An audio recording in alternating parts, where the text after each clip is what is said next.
अंकित जी, सदगुरुदेव भगवान की जय। गुरुदेव भगवान, इस पापी जीव से आपकी आज्ञा का उल्लंघन बहुत बार हुआ है। कृपया करके मुझे दंड दें और ऐसा अवसर दें कि आगे से ऐसा नहीं हो। गुरुदेव, मैं हर आज्ञा का पालन करूं। किसका प्रश्न है? हाँ, हजारों बार कसम खाओ तो भी वही बात होगी।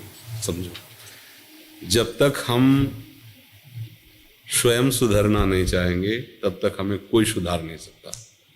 जिसको हम जानते हैं गलती है, वो हमसे पुनः इसलिए होती है कि मानते ऊपर से गलती है, हृदय से मानते कि इसमें सुख है।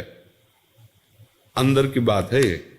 ऊपर से हम कहते हैं अधर्म है, पाप है, गलत है, नहीं करूंगा, नहीं करना चाहिए। और अंदर से है कि सुख है, अब तुम्हें कोई नहीं रोक सकता। हजार बार गलती मानो, फिर ऊपर हजार के ऊपर चलेगी बात, वही होगा।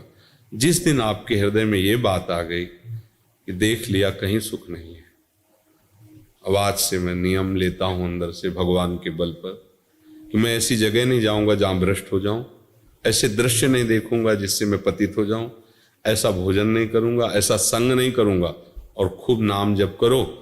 तो यही सुधार है, दंड से सुधार नहीं होता। मतलब किसी को जैसे आप 3 दिन व्रत रह लो, ठीक है, 3 दिन बाद चौथे दिन जब शुरू करोगे तो 5वें दिन फिर वही रंग आ जाएगा। इससे कोई लाभ नहीं। ये तो मतलब देहाभिमान जनित ये सब बातें हैं।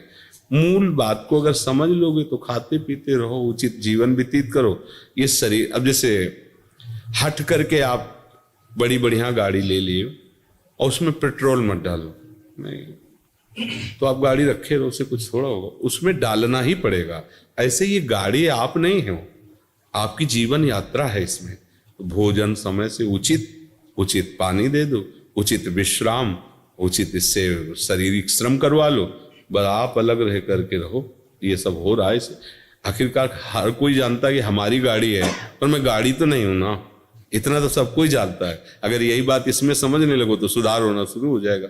गाड़ी हमारे हाथ में ना कि हम की गाड़ी के हाथ में है, और उसकी भी एक सीमा है, उसी सीमा से चलोगे तो बच जाओगे। सीमा से तो फिर कंट्रोल आपके हाथ में नहीं रहेगा। सीमा के अंदर मतलब सिद्धांत के अंतर्गत शरीर रूपी यात्रा को चलाओ। उचित आहार, उचित विहार, उचित शयन, उचित बर्ताव। गंदी बातें जो निषेध की जाती हैं उनको स्वयं छोड़ो। जब हमारा हृदय आकर्षित होता है किसी गंदी बात के लिए तो मन हर्षित होता है।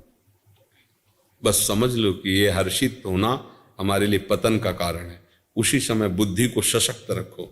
नहीं, ऐसा नहीं करेंगे, कुछ भी कर ले तो नहीं, और उधर कदम मत बढ़ने दो, और भगवत स्मरण रफ्तार से शुरू करो, बच जाओगे। चाहे जितना दंड दे। एक बार पुलिस में पिटने के बाद उसको अभ्यास हो जाता है कि बहुत इतने ही पिटेंगे, और वो अपने आचरणों को सुधार नहीं पाता। तो इसलिए अपने को दंड की तरफ वृत्ति नहीं रखनी, अपने को सुधरने की तरफ वृत्ति रखनी, वो आप स्वयं कीजिए। वो अपने गुरुदेव के वचन, संतों के वचनों का भरोसा आश्रय लेकर हम माया से पार होते हैं। ये दंड विधान तो ऐसे एक विनोद समझो। दंड विधान से कोई सुधरता नहीं है, सुधरता स्वयं की ग्लानि से।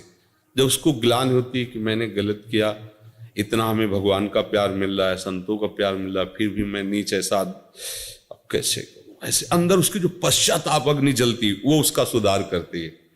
बाहर से दंड भोग ले, अंदर से उसमें सुख बुद्धि, फिर पाप हो जाएगा, फिर वही करता। कितनी बार कसम खाते हैं लोग, कितनी बार, फिर वही पतन हो जाता है। तो समझे बच्चा? हाँ, सही से चलो। जो चीज समझते हो कि नहीं करना चाहिए, अंदर से लड़ो और वो मत करो, और नाम जप करो। कोई नशा वशा मत करो, नहीं तो नशा, आजकल नए बच्चे ये सब शराब और आपको ऐसे खिलवाड़ समझते हैं, वो बुद्धि भ्रष्ट कर देती है। जीवन ऐसे हंसते हंसते व्यर्थ में नष्ट कर रहे हैं लोग, व्यर्थ में, मनोरंजन में अपना जीवन नष्ट कर रहे हैं। अरे देश के लिए जीवन नष्ट करो, समाज के लिए अगर जीवन व्यतीत करो, भगवान के लिए, तो जीवन का कुछ उद्देश्य समझ में आवे।